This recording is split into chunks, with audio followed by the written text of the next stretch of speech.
Hello everyone, so welcome to our LinkedIn series, and in this video I'm going to show you how you can update your profile picture on LinkedIn. So let's get started. So I had opened my LinkedIn profile.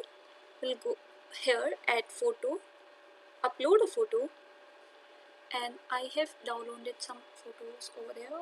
So I'll be selecting one image, open.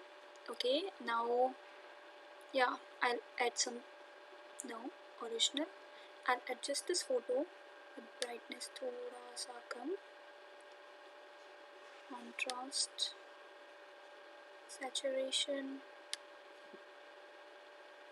vintage, and I have added the privacy on anyone on LinkedIn, and you can choose your network or LinkedIn members or anyone on or off LinkedIn. So I've selected this visibility of this profile photo and select, and now save this photo.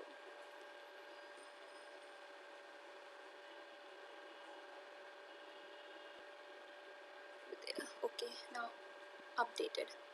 So this is all. Follow and subscribe for more. Thank you.